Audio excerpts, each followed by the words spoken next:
Many shades of pink and black health.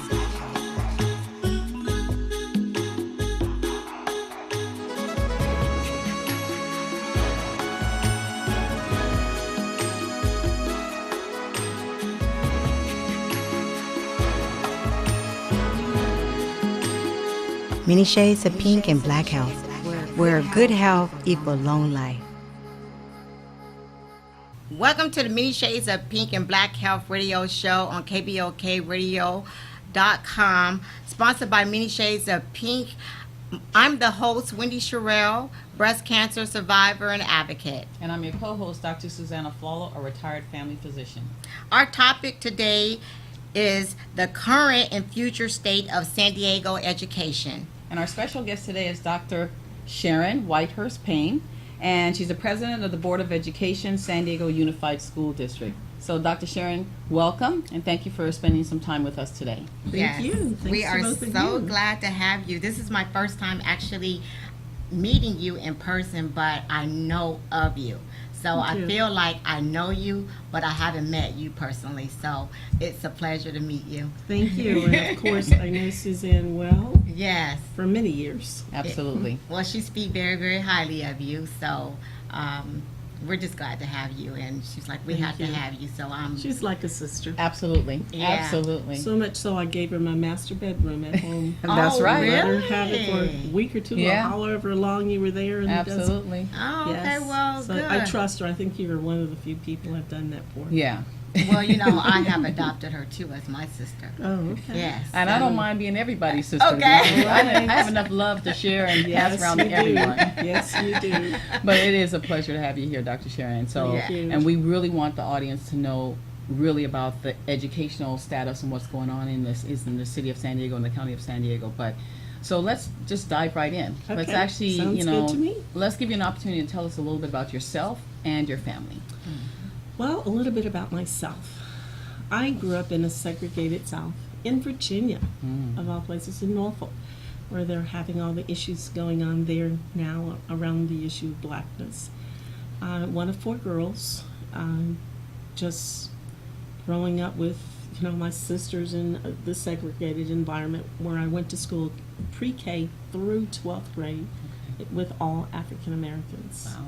Wow. No one else, all teachers, African American. I think I had one white teacher my entire time in school. So then I left there and went to Duke University, which was just the opposite, where you had, 100 blacks at the whole university out of 8,000 students. Wow. So it was kind of a drastic change there. And after 3 years, I graduated and was hired to come to San Diego to teach. And so as a math teacher, I started my career here in San Diego. So let me ask you this question. What was it like to have going from a all-black school to almost a near all-white school? How was that different? How was the climate, and what kind of pressure you felt? It was a lot of pressure, but I should back it up and say that the semester before I went to Duke, the black students there had taken over the administration building. So you can imagine Duke, the big Duke, powerful Duke, power company, on and on and on. They demanded certain things for our blacks. And so they literally took over the administration building, the Allen building. And from that, a lot of things came out. And so I reaped the benefit of that walking into that institution. The truth is, I really wanted to go to MIT, but my folks wanted me to go to Duke, where my sister was. So I had a scholarship, full scholarship to go to MIT, but they said, no, we want you to stay closer to home. Boston is a big city. We don't want you to go there and stay in the South. And I know now it was the best thing for me because I wound up coming to San Diego, where I've spent the rest of my life. It's where I transitioned and live now. I'm curious, how did you end up finding or having the opportunity to have a job to be hired out here versus in Virginia? Or that is so ironic, because just today I spoke to Reverend Smith, and he was on the school board at that time. So I wanted to know from him, how did he go ahead and open up the door for folks to come in? And the man who hired me always said, I went to Durham, North Carolina. He was recruiting teachers. He was not supposed to be at Duke University because that's where NCC, North Carolina Central University, is. He was supposed to be recruiting there. But the placement person at Duke said, hey, stop by. And Suzanne, you'll appreciate this. I had pneumonia from that weekend, and I was hospitalized there at Duke in our center. And I got out of my bed that morning and went to the interview and got the job. And really wasn't interested in San Diego, but my mother and I had another argument about where I would go. And I decided at that time, at 3 days left on the contract, I signed it and came to San Diego. Wow. So it turned out to be a destiny, is the way I put it. Absolutely. So that's how I got there. They were recruiting. So question, why did you go into education? What made you want to be an educator? I've always had a passion for children Okay. and learning. And it's kind of ironic that you would ask me that question because MIT was trying to steal me to go into engineering. And I was also accepted at Virginia Tech. They wanted me to go into engineering. And then Carnegie Mellon was trying to steal me to go into engineering. But I did a summer stint at Virginia Tech, and it was about automobiles and engines and things that I really wasn't interested in. The water cap and RPMs and so forth. I learned some things from it, and it was okay. But my fascination was with children and how they learn. And I just love kids. One of my passions is to go up to any child. I don't really care who it is and what age, from babies on up, and ask them, talk to them directly. Look at babies in their eyes and just talk to them. And then when they're older, it doesn't matter. What are you doing? What are you interested in? Where are you going? I mean, it's almost like an instinct that I can do that with children. And that's the gifting that God gave you. So there's no way you could be settled to do engineering with parts and machinery when you need to have that human contact, that interaction, use your interpersonal skills, and be able to pour into something, not an object, but actually a human being. Exactly. And also, I think that the passion was there as well. That passion in the heart. So that plays a part. You're right. Yeah. And that's what I tell everybody. Find out what your passion is and go for it. Yeah. Right. That is so true. Come back and centered here. So once you got here to San Diego, I'm not quite sure what position or what job you took on. I was here? a math teacher at a junior high, they were called then, at Roosevelt. Oh yeah, that's And- downtown, right? Yes, Yeah. right there at the zoo. Yeah. And they used to make jokes about the fence was there for the animals on the other side of the fence, not the ones in the zoo. Wow. But yeah, that was a nasty joke they would always make. But I think it did teach me that the middle school children are perhaps those who are struggling most to find themselves. Absolutely. At When you that talk, age. when you talk to the elementary kids, they're eager to learn. The high school kids, they know they're almost there. But the middle school children are like in between. They don't really know if they're children or young adults. So it's more difficult to work with them in that sense. But now, if you can capture their attention, focus on them, let them know that you care about them too, and they need to start thinking about that next step, and also move them along on the continuum. And to be honest with you, that is a vulnerable age because this is when they're trying to figure out their autonomy, that their independence, their whole identity. And so yes, you're coming out of that childhood stage, all the hormones are flying all over the place, they really don't know how to harness them. And so, making good decisions, this is the right time to tell them or show them how to make the best decisions for themselves because they really are struggling with identity issues, and this is where we're having problems. It's definitely an identity Yeah. issue. I mean, my daughter went through it. My son went through it at middle school. Awesome in elementary. Okay in high school. It was the middle In school between. in between where they struggle on who am I. My daughter, I never even knew that she had a complexion issue. Never She knew was it. that complex That about complex. Never knew that, and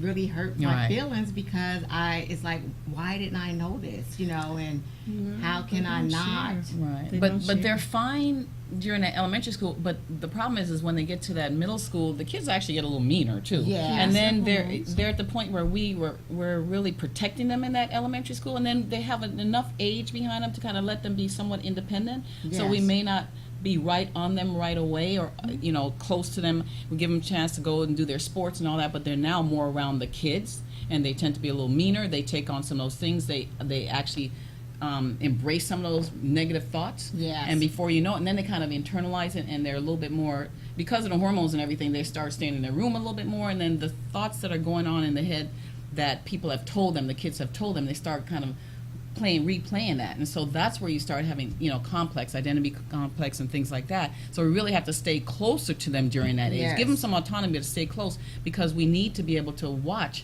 when those small changes take place, recognize them, and be really there to support them, Yes. Well, my admiration goes in for them, for the middle school teachers, because I know, for me personally, I was 21. I was struggling. What on earth is going on? I've transitioned from east to west, Yes. and I'm dealing with all these transitions here. So my passion is really to support the middle school teacher because Absolutely. they go through it. Yes. I definitely can Parents understand do, that. adults do, Right. period. You go through it. And then I Yeah. think those teachers at that age, because the parents probably are not as involved with their education, in elementary school they might come a little bit more often, they may Yes. come to PTA meetings, but in middle school you may not see a parent. That's exactly You could go the right. whole 2-3 years or whatever it is and not even get a parent to come to the class or come to the open house or whatever, because they're busy or whatever that is. But now you have a child that doesn't seem like they have the support from home, and really the whole grooming piece is left on the school, the right. kids and the teachers and stuff like Well that. said. So you're right about that. That's a vulnerable That's period of the word, time. vulnerable. Yes. Yeah, and that's where we lose them all too, so we have to be really careful about that. I'm just curious, in the 4 girls in your family, where do you fall? I'm number 2, but they say I'm number 1. Okay.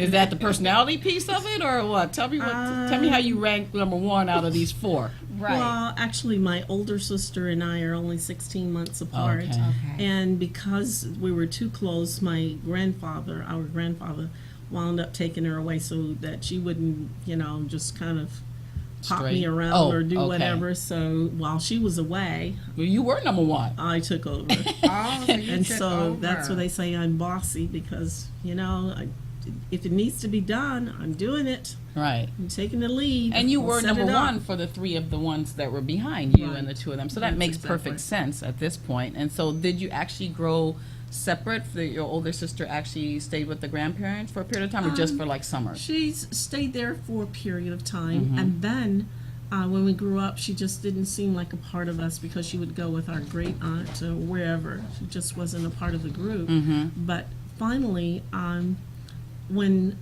I graduated from Duke, she had graduated from Duke also, but I asked her to come out here. So the 2 of us got together and came alone. okay. My parents drove us out here and dropped us off, so to speak. Okay. And based on that, we were able to bond a little bit more. Okay. So did she go into teaching? Or No, she didn't in the beginning. Okay. In the beginning, she went into social work and other things, but then eventually she wound up becoming a teacher too. And I'm So, curious, your other 2 sisters? teachers. For real? For 4 real. Oh, teachers? yeah, 4 teachers in the family. Wow. 4 teachers. That's awesome. 4 teachers. 2 of us were math. One was history, social science, and the other one was an elementary teacher. But that was our passion. Our parents were both interested in education, Okay. Okay, that's and Dad where- was definitely interested in math.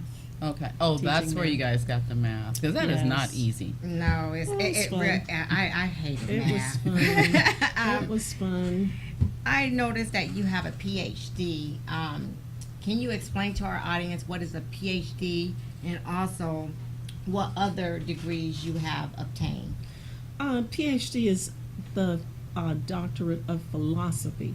Now, Suzanne is the medical doctor. I know. She's got the doctorate of medicine. Yeah. So it's always fascinating when you go to graduations like UCLA and Duke and so forth, those institutions that have all of it, to see the way they rank on the program, Mm-hmm. but it's philosophy, so you study some topic. Mm-hmm. For UCLA, when you say philosophy, if you have a PhD, you study one area and then you do a second area outside your field. Mm-hmm. So for me, I chose educational administration, but then I also did business administration Mm-hmm. outside of education because I was curious about some things in business. Mm-hmm. I'm always curious about things. And the only reason I didn't go into medicine, lots of my friends at Duke did, but Mm-hmm. I didn't like blood. Yeah, you wouldn't have made it then. I You don't wouldn't have like made it. You know, I could help them through their math classes, but Right. blood was not Was not something I your was your gonna do. specialty. No. Well, let's do this. Let's take a moment just to take a break for right now, and then we'll be right back. I'm a breast cancer survivor. We are honoring our heroes. I'm here today because of Susan G. Coleman's free mammogram. We are pledging to save lives. We're passionate about bringing the services out to the community. We are providing free mammograms. We are providing hope.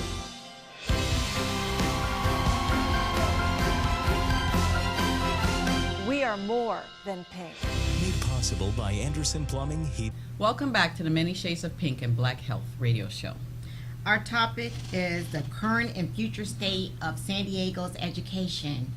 And so we left at break speaking about all this impressive degrees you have, which is quite impressive. You have a very impressive bio. And I'm really impressed because anytime I see a black woman that has you've achieved so much, especially in education. I'm curious to know, what was it like when you first came to San Diego, far as being a black teacher and San Diego not being so diverse? That's a very good question. Now you have to place me in context. 21 years old at the time. When I did my student teaching back there, I student taught calculus and intermediate algebra, and then I was placed in a middle school, junior high school, where they made the classes by saying, "Okay, everybody, give me the students you wanted to get rid of." So that's how they made classes during that time, 5 classes. And the kids are lovely, but it was like a big transition here.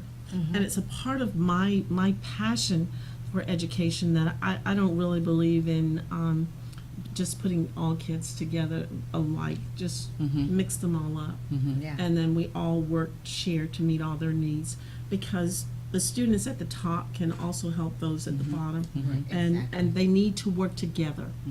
That's the new model for working together. And I say no child should be isolated or thrown away, especially now, even with special education. The law passed after I graduated, initially in 1974, where it says that each child should be given the opportunity, the Public Law 94142, special education law, where it's an individualized education plan, which means that you give that child the opportunity to learn in an environment that's supportive to him or her, which doesn't mean segregating them because of their special needs. So that's something that we as a district have been struggling with, and I've really insisted and pushed in our district for us to get some training, because a lot of times people don't know how to work with children with special needs. Absolutely.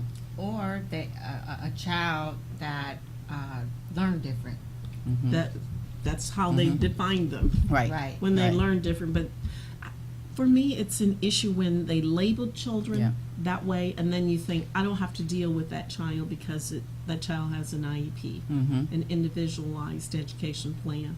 When it should be, you see children as children, and you think to yourself, what can I do to help this child? And how can I help this child? And it may be, some of them may need aid, some of them may need supports in different ways. I remember as a new teacher, I had children who were blind. For some reason, Roosevelt was a blind school. Oh. And they had Braille, so I would have to give work. And so that was a new idea. They were trying it out. But Kathy, I remember this child, Kathy, She was very loud and pushy and so forth, but she was interested in learning. And so you just bring everybody into the environment and offer those kind of supports. The only kind of support that I needed for her was to get the lessons to the Braille instructor, the Braille writer before, so that they could then type it up. So there are different ways that we offer support to children, but they can still be in the same environment with other children. So before, were they trying to put all the special ed, They did have special needs kids in Thank one you. class, They and then were. all the other ones? And so now the goal is to matriculate them into a normal classroom and give them the support they need Least with aids or restrictive whatever. environment. Okay. Yes. And I understand the IEP because my son has an IEP, and I'm the one that actually noticed that something was going on with him. He could not. It's like I would like read to him, and he was a kid that wanted to learn always, because I'm a reader. His sister a reader. My mom was a reader.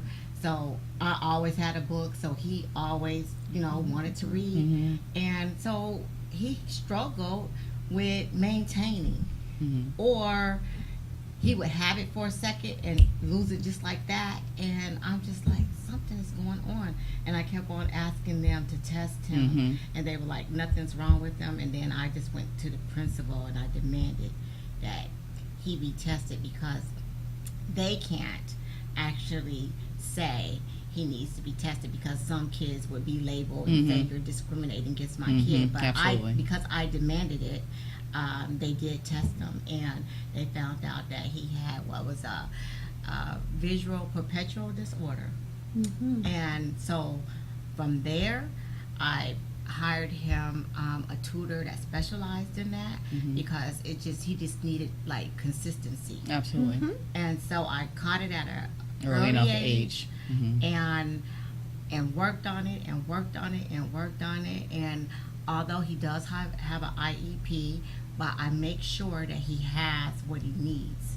And so he's in a normal classroom. Class. That's you have you gave a beautiful example of how it works. Yes. Because parents also don't know that they can go to their doctors Yes. and have them assess. In fact, if a child is dysfunctional in a class, then you may want to get that piece in to have the doctor to assess to be sure it's not a medical issue first, and then if it's something else going on, they can still help you. Then the school works with that doctor's report, with the report from the school psychologist, Right. from the teachers. You work together, the nurses, as a team. Everybody's a team. Exactly. That's what it's Everybody. called. The IEP meeting brings that team together to offer the maximum support Yes. for that child.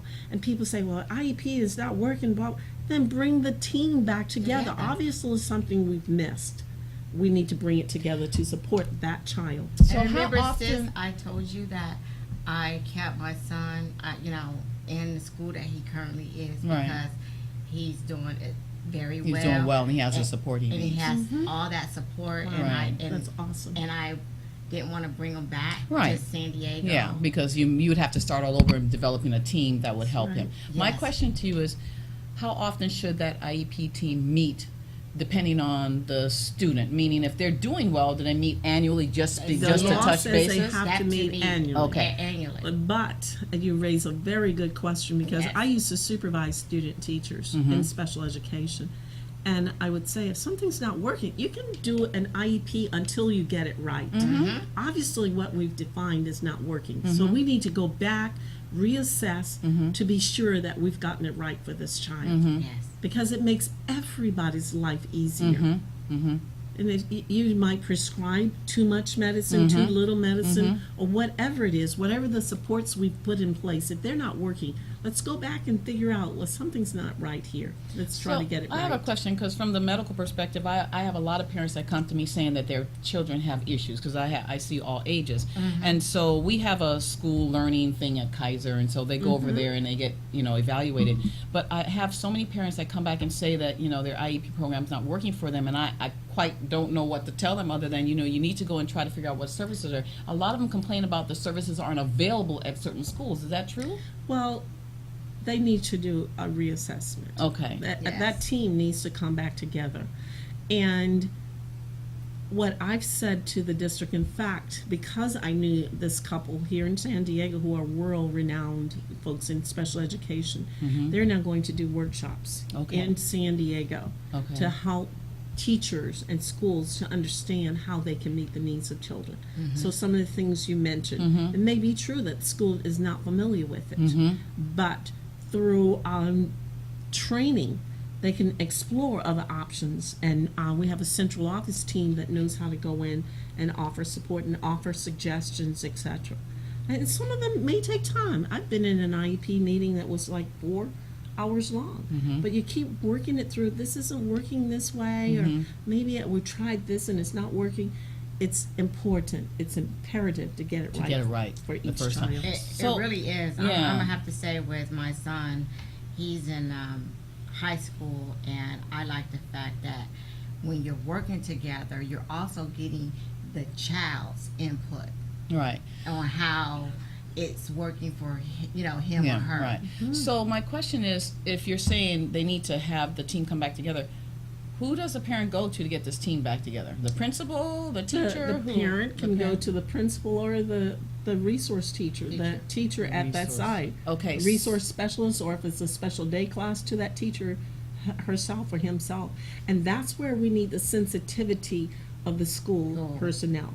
Yes. Because they should realize that when something is not working, we've got to get this team back together to figure out something to help the child. So is it just the San Diego Unified School System, the public school, or some of these smaller Federal private? law. Okay. Federal. So these Yes. other schools that these parents may have them in, these other private schools, they should still have, I mean, they probably have more resources, It does not matter. but it That shouldn't is matter. public law, which is Okay. U.S. Public Law 94142. So I have some ammunition to tell my parents. Absolutely. Yes. And there are some schools like in San Diego County that are dedicated totally to special education and general ed, one in Del Mar that, you wouldn't know who's what because their needs are being met seamlessly. And they've got schools throughout to deal with that, but we need to understand that there's some ownership that general ed, regular ed teachers have to take.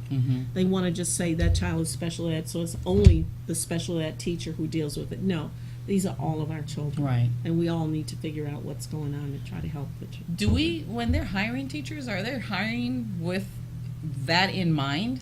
Because I can say, not just as all doctors aren't equal, all teachers aren't equal, and I will find that they're insensitive They and, really are. and not And that's a very good empathetic. question. When I've spent 17 years in city schools in HR, hiring, flying all over this country, hiring teachers, recruiting teachers. That was, and I'm sure it still is, one of the questions. But one of the things that I liked about universities like Cal State U San Marcos, we had a dual immersion program, which means that people came out with their general ed credential and their special education credential. Fabulous. Fabulous. And so they could be hired in either subject. And it gave them a special sensitivity, even if they were in general education. Absolutely. So my push would be that all teachers should be capable of dealing with any child. And that dual program would be helpful. Well, my son is at San Marcos High School, Oh, wow. so that's why. Okay, I guess they are there. Yeah. I had student teachers there, teacher candidates at San Marcos High School, yes, throughout the northern part, up in Riverside County and southern Orange County, and some here in San Diego. So I've been out East County, wherever. Well, South I have County. to say that my son, when he was in East County, I had to say San Diego Unified School, when we actually identified the issue, they were right on it. After, It's good to I hear. worked really well with them. But when I went to East County, that's when he was in middle school, and that's when we had issues. They just, to me, they just did not get it. Even when we had we could not come Yes. to This the was meeting an of the individual school. minds and come together. And, so I was like, I'm like, they probably say I'm the parent from hell, but that's my child. Right. future. Exactly right. And they That's weren't. They exactly obviously right. weren't. They weren't on this. They weren't as far along as the unified school districts say where you came from, and then when you went to East County, you know what I'm saying? It's not. It's They're like- not. it- They it weren't was quite.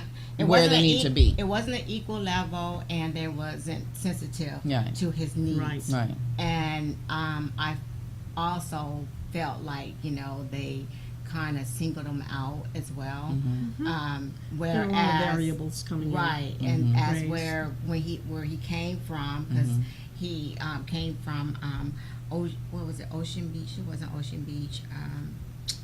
What's Near the beach Point, area. it was Point Loma area, and they really, he didn't, you know, no one Even knew Right. him. yeah. So it's I see a just trend kinda- here. The same thing with Point Loma and San Marcos, seamless. Now we get into San Diego. And so I was going to ask you, are resources divvied up equally across this area? Meaning southeastern San Diego, do they get and the nor- same amount of versus funding per northern? child? Let me say that because they get Title I monies here, you would get more Title I monies here in southeastern San Diego. That's those children who need additional support in general. We may have more EL students, English language learners, more home ec, etc. So you may find more resources, but I think for me the question is who's in the classroom and how are they responding? Who's there working with our children? Right. And you may find that at some of our schools we may have more special education students or more EL students, etc. So it means that you need an extra level of sensitivity. And that's something that we're really working on. Okay. You also may have newer teachers here, which means that you wouldn't be getting as much resources, because if you have a teacher at the upper end of the salary scale versus a new teacher just coming in, you've got a differential there. Absolutely. But in general, we hire people, but we need competent teachers at all levels. And that's to my work it out. concern, because I'm also wondering, this is almost like a training post, and then we send the experienced ones out there, and then we constantly have people that maybe aren't quite up to par yet. I mean, I'm concerned and about our it's- black and brown community, where I Right. just feel like the educational piece is not quite the same when you start talking about Poway District and Point Loma and San Marcos. I just feel like, you know, we may have the right amount of monies, but I just don't feel like the services are there, and that could be something I totally don't have a clue about, but it could be the educational piece where the teachers aren't either quite up to par or not culturally sensitive, along with all the other needs that need to be met. That's my concern. This is my passion. Our motto in the school district is, and it is for the superintendent and school board, but you know, we have to be sure it gets down to every level, that every child's needs, regardless to where you are, need to be met. Yeah. And so this is what we're really pushing on, and that's why I've said we've got to have some workshops for teachers on special education, on the cultural sensitivity issues, etc. Because it shouldn't matter if you're a competent teacher and whoever's in front of you, you've got to be able to meet those needs. Now, if you don't know how to, then it's the district's job to help you to do it. Absolutely. If you don't want to do it, that's a different story.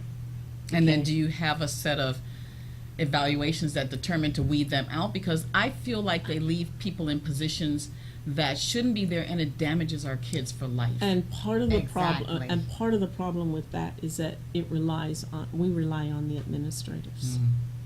And so that's why my job with the superintendent, and you know, I don't have a problem with getting it in her face, and she knows it, we laugh about it, but I'm just concerned because if you go on the premise that every child deserves to learn and can learn, then the problem is not with the children. Absolutely.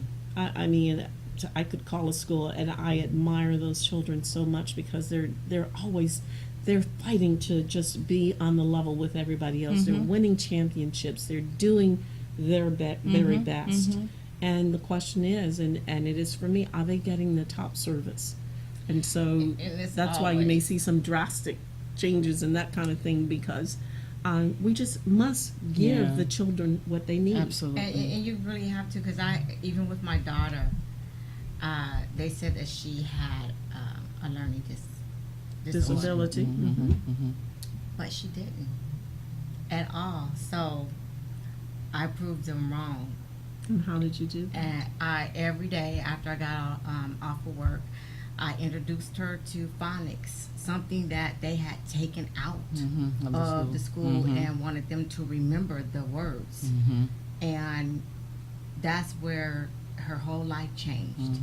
And when I say that every single day, this is what we did, and we did it for, when I found out, I was like, she doesn't have a learning disability, That was her learning style. And that's my whole point. You, as a teacher, it's your job to figure out what is the learning style of each child and to deliver that for that child. Right. Because some may learn that way, Right. some may learn contextually.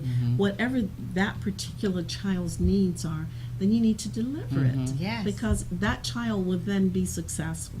Well, let me tell you, she was so, her spirit was so down. When you want, a child wants to learn, and it's in them to learn, and it's like they're being separated as they're being dumb. And let me tell you, when she learned how to read, started getting straight A's, 100% on everything, then I met back with the teacher, and she was like, oh my God, she has did 150-degree turnaround. I said, yes, thanks to me. Yeah. And she was like, well, I would hope that I can take some credit. I said, no, you cannot take any credit for this. I cannot allow you to take any credit for this, because I had to go to work and I had to come home and do your job. But you touch on something important, because may I go biblical on No, yeah, on that? absolutely. The Bible tells us to train up a child in the way he should go. Yes. And that means, it didn't tell the school to train up the child. It's really the parents' responsibility. And that's why. And the school is there to help. Help them. And you monitor what's going on at school. Exactly. And you knew something is not right here, and I'm not going to leave my child hanging out here. Yes. Because that's the responsibility that God had given you to do. And you did it even with your son. When you get that kind of interaction between the parent and the school with the child, then you get success. And that's what makes life easier. The problem is, in this day and age, we've got parents that have 2 and 3 jobs now. It's a little different in the last 15, 20 years, where it takes 5 incomes to even survive in San Diego. So the parents are not there. Right. Not by choice necessarily. Sometimes by choice, because maybe they didn't finish high school, and so they don't really have anything to offer. They don't feel like they have anything to offer, so they're not involved in the child's learning, and so 100% is on the teacher, and they don't have I'd like that. to make a segue Yes. for that I because don't think so. wait, just a second. Yeah, I go made ahead. a Let's segue go on for it. that. That's been one of my passions, because I maintain that the school is not an island by itself. It's not an entity that just stands alone. We need some supports outside. And so I've spent my time on the board working on getting outside nonprofit organizations to come in and impact the schools from the outside. The Elementary Institute of Science down there. They joined with the district, and on minimum days for all the children here in the Lincoln cluster, for 5 weeks, they pick those children up in 3rd, 4th, 5th grades. They take them over to the institute. They train them for 5 hours, depending on how long it is, 12 to 5 or 1 to 6. They give them 5 hours of science instruction beyond the day. They have left the schools, they're finished with their days, but instead of them just running around, they're training them in science to be scientists and what it's like. Yes. And so they're now fully on board, and we've gotten some accolades nationally for our children knowing more now, because they're getting that instruction from a legitimate science lab, science institute. We've done the same thing with the Earth Lab. We're working on that right here to get that in place. We have a program called The Deep, which is dealing with educational and reading literacy. They focus on literacy. So we're doing that from the outside. The visual and performing arts, that's another way. Okay. I'm really excited about what's happening in athletics. You saw what happened at Lincoln and at Morris. Our children came through successfully. Yes. I spoke to your pastor, Bishop Fletcher, and he's talking about ways that he can help with after school, even for high school kids. Absolutely. Maybe get into theatrics or some. We've got to find a way to help our children beyond the regular day, because we recognize what you said about parents being so busy or having so many opportunities, but that does not mean that our children should suffer. Yeah, and be Right, neglected. and the parents have to take, at the end of the day, the parent had those children. We have to take accountability, and we have to want more for our children. So therefore, they have to be involved. Yeah. So it's not, if I didn't take that upon myself to know what was going on with my child education and just continue to work and not be involved, then guess what? My daughter wouldn't be successful. From Absolutely. that point on, my daughter was a straight A student, went to college, on the dean list every semester. Right. So it's the parent that have to take the initiative I as agree. well. I agree 100%. What I'm saying is not all parents are equal. So we have homeless situations, so the parents are struggling to just find food.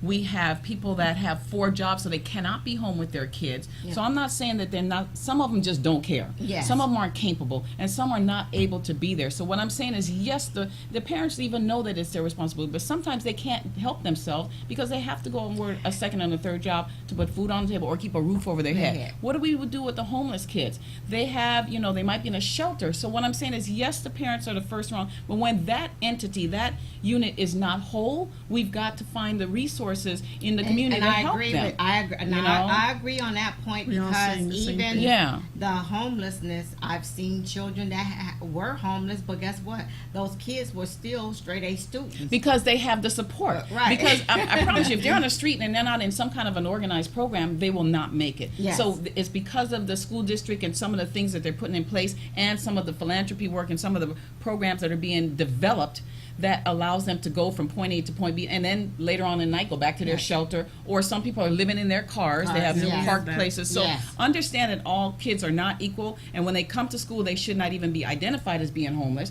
and the parents No. should not know. So we have so much to work with down we here do. in every major metropolitan city, that we have to understand that, yes, there's some parents that are capable of doing it and certainly are passionate about it, but there's another whole set that my heart bleeds for them. And mine because too. they don't, they want to, but they can't. Yeah. So they've got to have somebody step in to help them do it, because they can't be there. They can't be present. If they don't go and work that job, then they have will a be roof on the over- street. Right, exactly. So, or they have to hurry up and get in line to get into a shelter. So Yes, understand that we have to be sensitive to all of the needs, and to implement things like this so we can take these poor kids, from their classroom setting into another safe environment until Right. we can hand them off to their parents. Okay. Or into a foster system or whatever that looks like, so they have a chance. If we lose them at that age, we've lost them for life. I could not agree think with we're you all saying more. the same Yeah, thing. absolutely. I could not say Absolutely. it. But I have a question.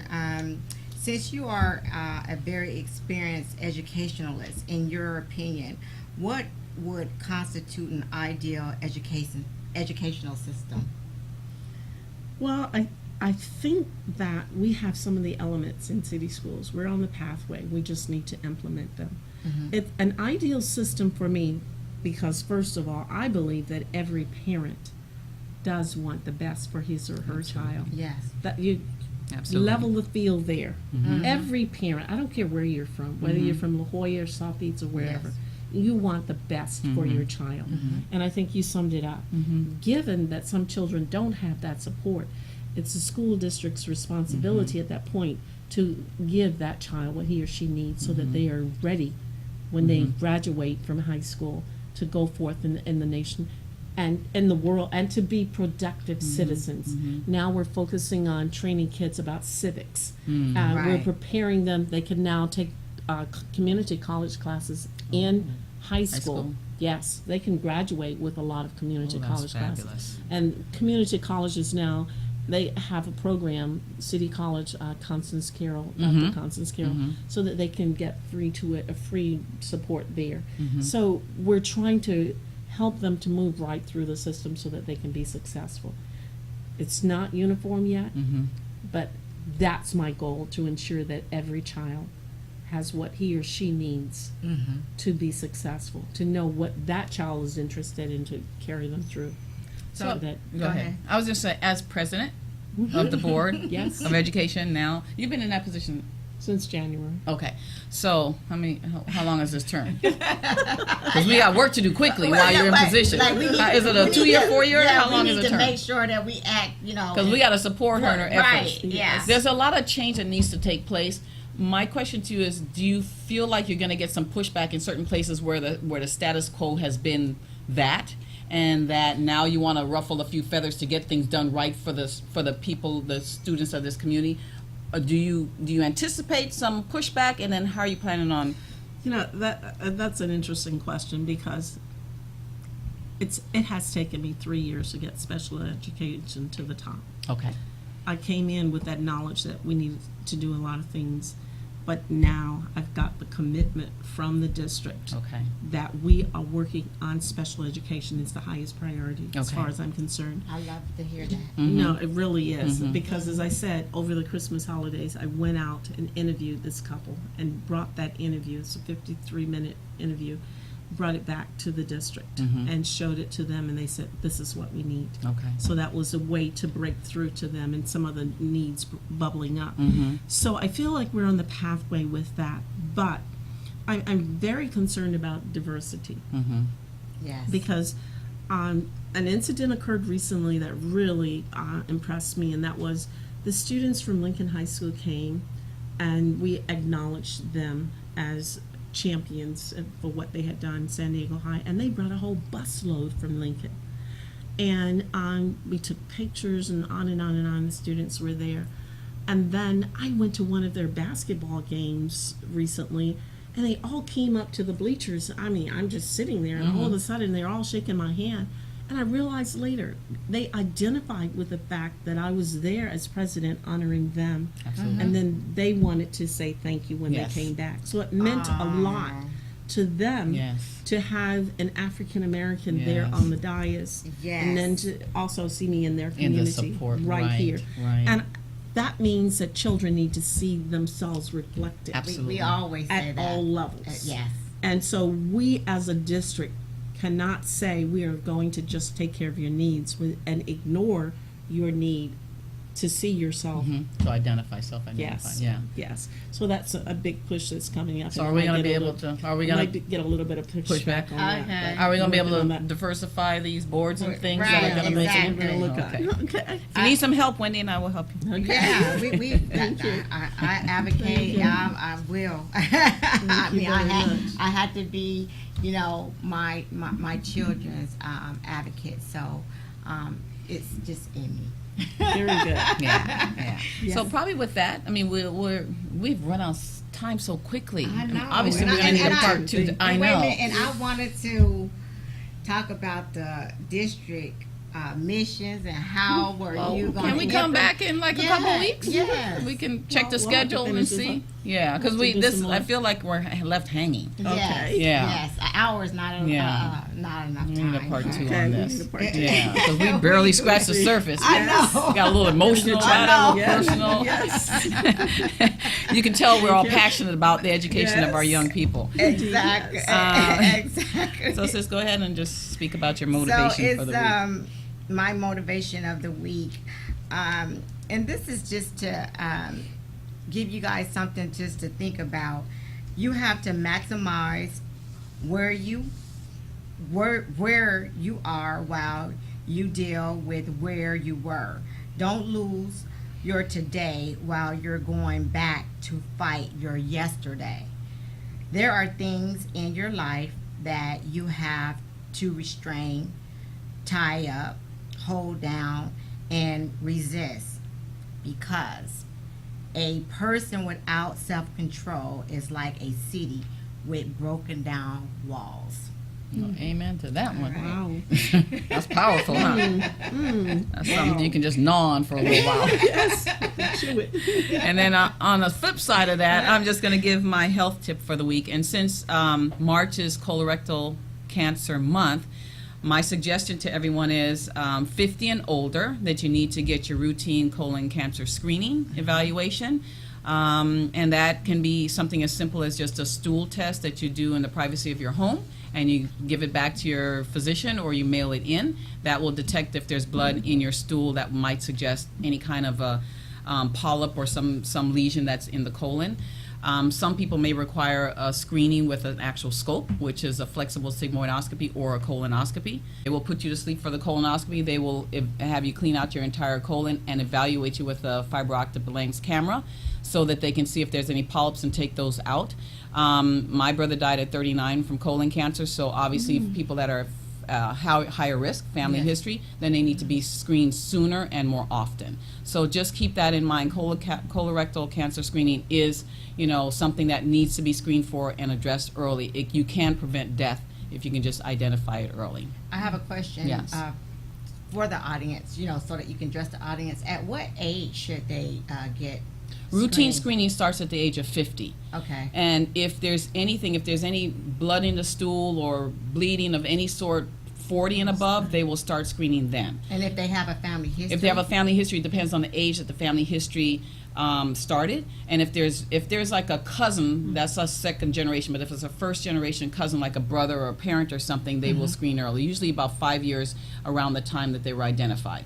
But so I probably started at 35 because my brother died at 39, and then every 5 years. Okay. And if they find polyps, they might do every 3 years. All right. Because polyps tend to grow slowly, but if there's anything that's abnormal, they want to catch it early before it gets large. And certainly if there's any abnormal cells in the polyps, they want to remove that and the section of the colon that may be at risk for cancer. So, we can save lives if we can just detect, which means we need to screen. So Yes. that's my advice to you today. Okay, so on to our announcement. We have our free monthly community health event, and we have officially joined the San Diego, Farm to Family Health Fair. And we're currently now on the first Wednesday of every month. Our next event is March the 6th from 10 to 5 at ECC, and that address is 4343 Ocean View Boulevard, and the zip code is 92113. We have several organizations offering free services, so I am really serious about you guys coming to our event. We want you guys to utilize these free services, and we are offering free mammograms at this event. So come on out, support us, and allow us to provide all these free services in one location. And just know that if you're female, 40 and above, that you need to start your screening, especially African American women. So please, women, we're asking you to come out and get your mammograms. We can prevent death. Yes. We're at a 41% higher mortality rate, so we're asking you to please come out and get your mammograms free of charge.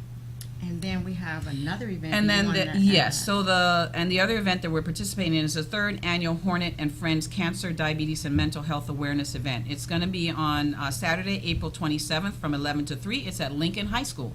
So that's right on Imperial, 4777 Imperial Avenue, zip code 92113. Once again, we'll be signing up for free mammograms on that day, because then the following week we'll have free mammograms over at ECC. So make sure to come out. And we push the ECC event, our community outreach event. It's the first Wednesday of every month. Yeah. We did move from Big Lots. For those of you that visit us there at Big Lots, we're now over at ECC's campus. Gives us more room, more supportive services. We have a huge free produce distribution. So last month we were able to serve over 250 people, and we're looking to do more of that. So it's free. That's a good price. So please come on out and tell your neighbors, your friends, the life you save may be your own, but it certainly could be a family member. And you've been listening to the Many Shades of Pink and Black Health radio show. I'm your host, Wendy Sherrill, breast cancer survivor and advocate. And I'm your co-host, Dr. Susanna Flalo, retired family physician. And I just want to take the opportunity to thank you, Dr. Sharon, for coming on, spending some time with us to speak about the education, what's going on with the state of it now and then for the future. Obviously, we didn't scratch the surface well enough, so we're going to have you back. Thank you. Yeah. I'd be happy to. Yes. Thank you, Better. And audience, thank you for listening. Be sure to tune in every Sunday at 2 p.m. on kbokradio.com. Visit and like our Facebook page and subscribe to our YouTube channel, Many Shades of Pink and Black Health, For more information on breast cancer, visit the Coleman San Diego Circle of Promise website at www.colemansandiego.org. And if you want to learn a little bit more about A Healthier Me, the lifestyle change program, just visit my website at www.ahealthiermesd.com. Thank you, and have a wonderful weekend. Thank Bye-bye. you. Bye-bye. Bye-bye.